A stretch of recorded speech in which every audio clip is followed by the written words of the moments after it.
दोस्तों नमस्कार। पिछले 3-4 महीनों से मार्केट में जो लगातार गिरावट हो रही है उसका कारण क्या है? लोग ये समझ नहीं पा रहे हैं कि ये गिरावट किस वजह से हो रही है। कुछ लोगों को लग रहा है कि ये गिरावट का दौर कभी थमेगा या नहीं थमेगा। कुछ लोगों को ये गिरावट और भी इन्वेस्ट करने का हिम्मत देता है। कुछ लोगों को ये गिरावट डर का माहौल दिखाता है। तो आपदा में भी अवसर ढूंढने वाले भी कुछ लोग हैं और कुछ लोग ऐसे भी हैं जो डर करके शेयर मार्केट से एग्जिट कर जाते हैं या कर गए हैं। सरकारी आंकड़ा भी ये बताता है कि पिछले 2-3 महीनों से SIPs की संख्या लगातार स्टॉप हो रही है, डिसकंटिन्यू हो रहे हैं SIP। और दूसरी ओर एक आंकड़ा ये भी बताता है कि SIP के थ्रू हर मंथ जो निवेश का आंकड़ा है वो मंथ बाय मंथ बढ़ता चला जा रहा है। एक आम निवेशक को क्या करना चाहिए, वो कौन सी बातों को समझे, किस बातों पे वो यकीन करे कि डीमेट अकाउंट से जो SIPs हो रहे हैं वो कम हो रहे हैं, बंद हो रहे हैं, या फिर एक तरफ SIPs का जो अमाउंट है वो दिन पर दिन बढ़ता चला जा रहा है। अच्छा, यदि बाजार की हम गिरावट की बात करें तो जैसा कि आप लोगों ने देखा होगा, जो हमारे पुराने इन्वेस्टर्स हैं उनको तो पता है कि इस तरह की गिरावट पहले भी हुई है। 2008 की बात करें, 2013-14 में यदि देखा जाए, फिर हमारे भूतकाल में जो कोरोना के टाइम में जो देखा गया था, तो इस तरह के गिरावट को यदि हम देखें, आप सेंसेक्स या निफ्टी के चाल को उठा करके देख लें पिछले 15-20 सालों का ट्रैक रिकॉर्ड, तो आपको पता चलेगा कि इस तरह की गिरावट होती आई है। और मैं तो यहाँ तक कहता हूँ कि भविष्य में भी ऐसा गिरावट होते रहेगा। तो जो लोग मार्केट में जिनको टिकना है स्टॉक मार्केट के अंदर, वो इन गिरावट्स को अपना हैबिट में तब्दील कर ले, तभी वो टिक पाएंगे।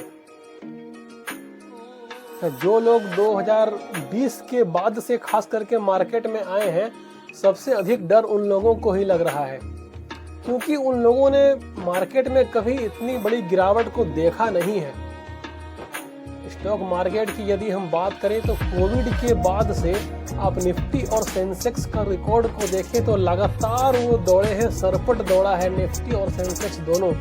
यदि बात मैं निफ्टी की करूं तो जहां पे कोविड के टाइम में जो गिरावट हुई थी निफ्टी में, वो 8,500 पॉइंट तक निफ्टी वहां पे करीब था। अब उस 8,500 पॉइंट से अभी 3-4 महीने यदि बैक जाइएगा तो निफ्टी का जो लाइफ टाइम हाई है वो 26,000 से भी ऊपर है। तो क्या पिछले 5 सालों में निफ्टी जो इंडेक्स है, इंडिया का जो सबसे महत्वपूर्ण इंडेक्स है निफ्टी, क्या वो पिछले 5 सालों में 3 गुना का जो स्पीड से दौड़ा है, क्या वो सही था? क्या हमारे stock markets, Indian markets over valued नहीं हो गए थे? क्या किसी चालबाजी के तहत मार्केट को गिराया जा रहा है? इन सब बातों के बीच में जो सबसे मेन जो मुद्दा आता है वो यही है कि एक साधारण सा इन्वेस्टर जो है, एक आम इन्वेस्टर जो 5,000-10,000 रुपये मंथली की SIP करता है, उसे क्या करनी चाहिए? क्या उन लोगों को अपना SIP रोक देना चाहिए, डिसकंटिन्यू कर देना चाहिए, या फिर और गिरेगा ऐसा वेट करना चाहिए, या फिर कंटिन्यू करना चाहिए? तो देखिए, जो नए लोग हैं उन लोगों में ये डर की बात होना लाजमी है, ज़रूरी भी है, क्योंकि इन लोगों ने जो 2020 के बाद स्टॉक मार्केट या म्यूचुअल फंड SIPs में आए हैं, उन लोगों ने कभी भी ऐसा गिरावट देखा नहीं है। जो लोग देखे हैं, जो 8-10 सालों से इस सेक्टर में हैं, उनको भली भांति मालूम है कि इस समय क्या करना है। बट सबसे बड़ा सवाल जो अभी हमारे और आपके जहन में है वो एक ही चीज़ है कि अपने SIPs को डिसकंटिन्यू किया जाए, उसे स्टॉप किया जाए, या पैसे को रिडीम किया जाए, या फिर कंटिन्यू किया जाए। तो देखिए, मार्केट जब भी गिरे तो ये कहीं ना कहीं आपके लिए अपॉर्चुनिटी लेकर के आती है। जिन लोगों को ये लगता है कि यहाँ से मार्केट ख़त्म ही हो जाएगा, ये तो फिर बंद हो जाएगा, या फिर हमारा पैसा यहाँ से जीरो हो जाएगा, या गिरावट कंटिन्यू होते वो जीरो तक चला जाएगा, तो ये गलत है। ये कभी नहीं होने वाला है। भूतकाल में भी आप देखेंगे तो मार्केट करीब 30% के अराउंड में गिर गया था, लेकिन वहाँ से जब फिर मार्केट दौड़ा तो फिर वो V शेप में दौड़ा। इस बात को यदि आप उस समय मार्केट पे नहीं होंगे तो प्रीवियस रिकॉर्ड चेक कीजिएगा, तो मार्केट में जब जब भारी गिरावट हुई है तब तब मार्केट वहाँ से फिर V शेप में रिवर्स किया है। तो जो बात डिसकंटिन्यू होने की आती है, SIPs को रोकने की बात आती है, स्टॉप करने की बात आती है, तो प्लीज़ आप लोगों से रिक्वेस्ट है कि ऐसे किसी भी बहकावे में ना आए। ये गिरावट का दौर कंटिन्यू नहीं रहेगा, हमेशा नहीं रहेगा। पिछले 4-5 सालों से ये दोनों इंडेक्स हमारे निफ्टी और सेंसेक्स ये दोनों कंटिन्यू भाग रहे थे, या एक तरह से करें तो ये ओवर वैल्यूड हो गए थे। तो मार्केट का गिराया जाना भी एक एज पर प्लान है। ये सारा वो जो बैठा ना 7 समंदर पार, ये सब कुछ वही कर रहा है मोगेम्बो। तो आपको मोगेम्बो के चाल से बच करके रहना है, क्योंकि मोगेम्बो जानता है कि नए नए लोग 2020 के बाद कितने आए हैं स्टॉक मार्केट में, कितने डीमेट अकाउंट्स खुले हैं नए। मोगेम्बो को ये सब बात की जानकारी है। तो कहीं ना कहीं वो आपको डराना चाहता है कि आप डर करके अपना जो 100 रुपये का जो माल है वो आप 70-80 रुपये में बेच दें। अब आप तभी बेचोगे जब आप डरोगे, और डरोगे तब जब मार्केट गिरेगा। अच्छा, जब जो आदमी कम से कम 3-4 साल से भी स्टॉक मार्केट में होगा, उनका पैसा जब लगातार बढ़ रहा था तो इस तरह की बातें नहीं आ रही थी कि मेरा पैसा तो अच्छा बढ़ रहा है, मज़ा आ रहा है, सब कुछ बढ़िया चल रहा है। लेकिन जैसे ही गिरावट की दौर शुरू हुई तो लोगों में एक खलबली सी मची हुई है, एक डर का माहौल बना हुआ है। तो आप लोगों से मेरा रिक्वेस्ट है और एक तरह से मेरी विनती भी है, खास करके जो इतने मेरे सब्सक्राइबर्स हैं, जो मेरे क्लाइंट हैं, उन सबों से, कि आप लोग इस गिरावट के दौर में दिल थाम के बैठिए। कुछ भी नहीं होने वाला है, किसी भी तरह की डरने की ज़रूरत नहीं है। यदि आपके पास 4-5 साल या उससे ऊपर का समय है तो आप SIP में कंटिन्यू बने रहिए। आपका ये पैसा V शेप में उठेगा। जब उठेगा तो मुझे कमेंट ज़रूर कीजिएगा, सर आपने बताया था एक वीडियो में, उसी की वजह से मैं रुका हुआ था मार्केट में और आज मेरा पैसा फिर वापस वहीं पे था जहाँ चला गया जहाँ पे था। तो इस तरह की गिरावट में डरने की कोई बात नहीं है।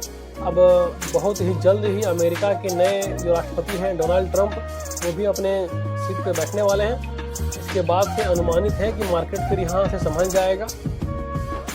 लेकिन इस गिरावट में जो लोग अपना पैसा निकाल लिए हैं, जो डर करके एग्जिट कर गए हैं, क्विट कर गए हैं या अपने यूनिट्स को बेच दिए हैं, वो सब इसका खामियाजा देखेंगे आने वाले 6 महीना 1 साल के बाद, क्योंकि कितना भारी भरकम नुकसान हुआ। अच्छा, एक चीज़ मुझे बताइए कि जो भी आप अपने यूनिट्स को बेच रहे हैं, ये कोई तो खरीद रहा है ना। यदि मेरे पास कोई एक सामान है, मैं इसे नहीं बेचूंगा, यदि मैं इसे बेचूंगा तो कोई तो बंदा होगा जो उसे खरीद रहा होगा। यदि कोई खरीदे ही नहीं तो आप किसे बेचोगे? तो ये सारा कुछ एज पर प्लान है और मोगेम्बो बैठा हुआ है 7 समंदर पार, आपके माल को कम रेट में खरीदने के लिए वो बैठा हुआ है। तो यहाँ पे डिसीजन आपका है कि आपको अपने यूनिट्स को बेचना है या उसे रखना है या फिर डिसकंटिन्यू करना है, क्या करना है आप भली भांति समझ लीजिए। अब बात आती है मेरी कि मैं यहाँ से क्या करने वाला हूँ।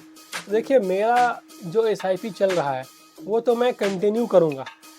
मार्केट और भी यदि यहाँ से 10-20% गिर जाए तो भी मैं अपने SIP को रोकूंगा नहीं, वो कंटिन्यू करूँगा, क्योंकि ये एक अपॉर्चुनिटी है। सोना का रेट यदि एक सिक्का का 100 रुपया था और आज वो सिक्का का रेट यदि 80 रुपया या 70 रुपया हो गया है, तो आप क्या करेंगे? उसे बेचेंगे या फिर उसे रुके रहेंगे या फिर और ख़रीदेंगे? तो आपका जवाब होगा कि सर पैसा होगा तो खरीदेंगे, नहीं होगा तो बेचेंगे, तो कम से कम रुके रहेंगे। वही सेम चीज़ म्यूचुअल फंड स्टॉक मार्केट में अभी चल रहा है। आपकी यूनिट का रेट गिर चुका है, फैसला आपको लेना है कि आपको उस यूनिट को बेचना है या और होल्ड करके रखना है, या फिर अगर आपके पास पैसा है तो और ख़रीदना है। तीनों बातें हैं, फैसला आप कर लीजिए कि आपको क्या करना है, क्या नहीं करना है। मैं तो भाई अपने यूनिट्स को किसी कीमत में अभी बेचने वाला नहीं हूँ, क्योंकि मुझे पता है कि मार्केट रिवर्सल होगा और ज़रूर होगा और फिर भी शेप में मार्केट उठेगा। तो इसलिए मुझे आप लोगों से भी रिक्वेस्ट करता हूँ मैं कि प्लीज़ अपने यूनिट्स को मत बेचिए।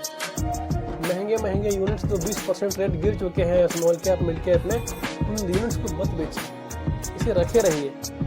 पैसा आपका फिर बढ़ेगा, फिर ग्रोथ होगा, लेकिन ये आपके पैसेंस के चेक होने की घड़ी है, मीन्स की आपके एक परीक्षा की घड़ी है। अब आप इस परीक्षा में पास होते हो या फेल होते हो, ये आप पर डिपेंड करेगा। पास होइएगा तो इसी यूनिट का प्राइस फिर 6 महीने बाद बढ़ जाएगा। यदि आप डर गए, बेच दिए, नुकसान आपका है। मेरा काम है आप लोगों को बताना, जागरूक करना, ताकि आप लोग जागरूक हो जाएं और उस यूनिट्स को कम प्राइस में कम से कम ना बेचें। तो फ्रेंड्स, आशा करता हूँ कि ये वीडियो आपको अच्छी लगी होगी, जानकारी आपको अच्छी लगी होगी। यदि हाँ तो प्लीज़ मेरे भी इस वीडियो को लाइक करें, शेयर करें, मेरे चैनल को सब्सक्राइब करें। मिलते हैं आपसे अगले वीडियो में, तब तक के लिए बाय और जय हिंद दोस्तों।